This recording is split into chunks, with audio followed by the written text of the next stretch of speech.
and his specialty is data analytics.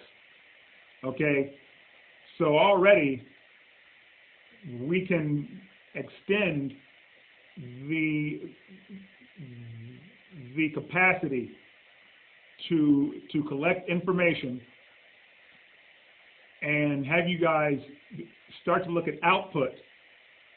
Okay, so any cognitive models that you have, you can now look at the data, all right, and say, okay, does this change any perceptions of our programming, of our mission, where we need to focus over the next 5 to 10 years, okay, and then have us sit down and look at the structure of the organization and say, okay, this was model 1, year 1 through 20. We're looking at our data, okay. Even if we don't have all data from all time periods, that's fine. Okay, all right. We assess and collect what we do have. Okay. We present the output. We talk, and guess what? You are in the executive decision-making business. Okay, because any activity in the U.S. where things get a little bit more complex is going to generate a lot more data.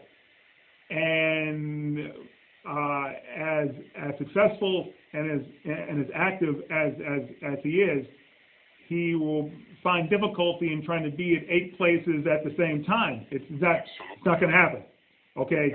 All right. So in terms of being able to make decisions on a grander scale, especially if he's going to be the point of contact for a Balkan-wide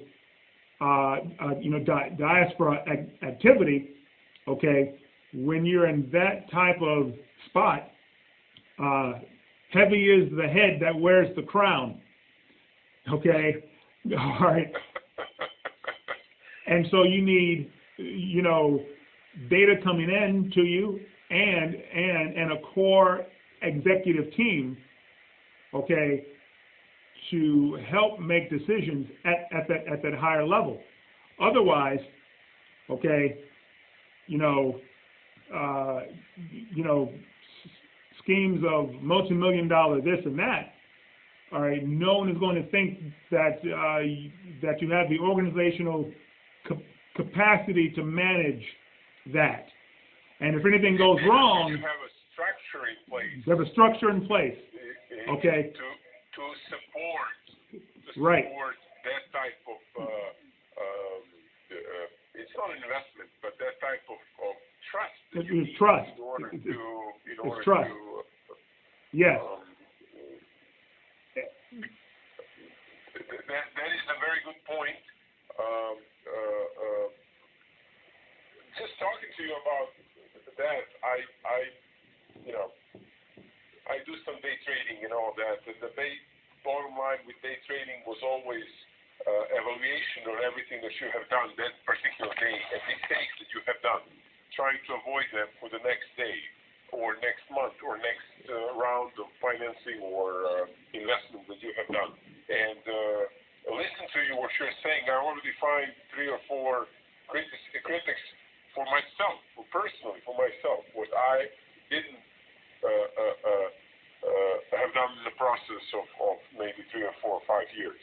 I should have done more in that particular. I'm thinking like that, so I see that the same thing can be said to him in this whole process, and I think that would be very, very useful. That would be that's kind of a help that I think that he would very benefit. And in my case, just talking to you, I really hear your experience in this particular field really opens my eyes. You know what I mean? Because I never thought of that way. It's very logical. It's very structurally. This is how the things should be done. But we never thought of that way because we were. And while you were talking, I had this in mind.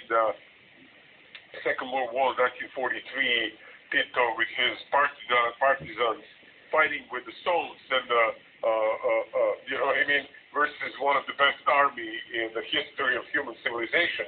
And then English coming to see him at some very famous conference, when they saw who are they dealing with, and they saw where they can help in the process of kind of helping someone like that who will help them achieve what their goal was. Do you know what I mean? So they made, they had to see the organization, what is behind them, who are these people who are fighting with bare hands and stones against somebody else.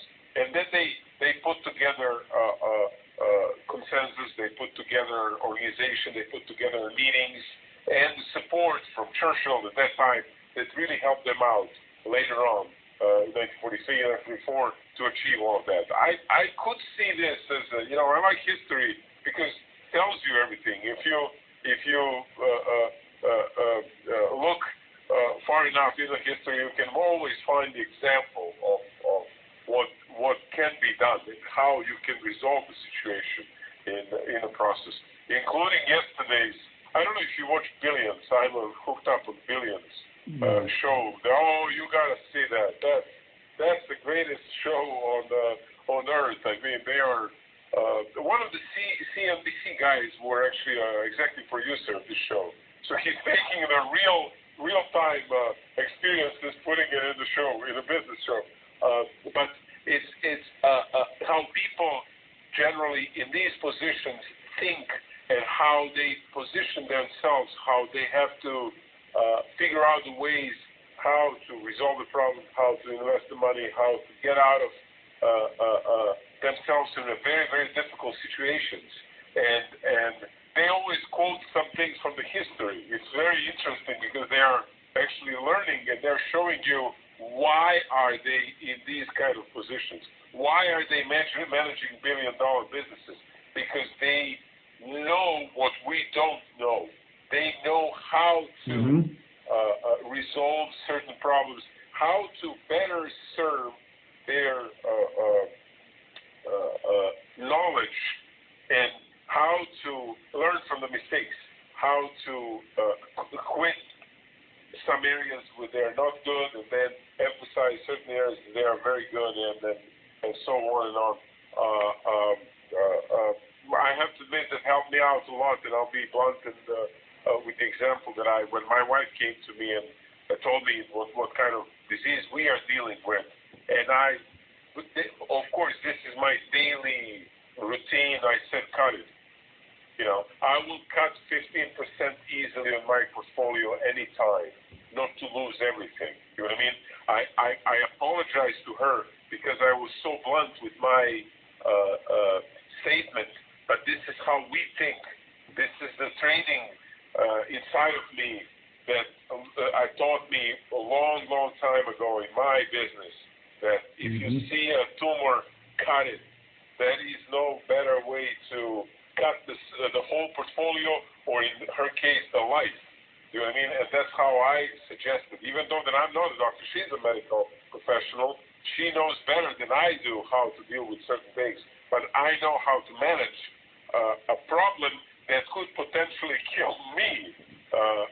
And I'm very I'm always for a slice of something that in order to grow, in order to figure out the way how to better grow in the future, and how to resolve that issue. But some people cannot get themselves into that position, and they cannot make these decisions. Help me out a lot because these are business decisions. I deal with portfolios. They're small portfolios, but 100 grand, 200 grand, that's nothing. But it's still for some people life-saving. You know what I mean? And if I can be in a position to say, okay, now I lost 10, 15, 20 grand, that's perfectly fine. I know that I'm going to make it. I know in my head how I'm going to make that in the next 6 to 12 months and what needs to be done in order to. But I would rather do that than, wait, hold on, let's see what will happen. I'm not sure. Those are the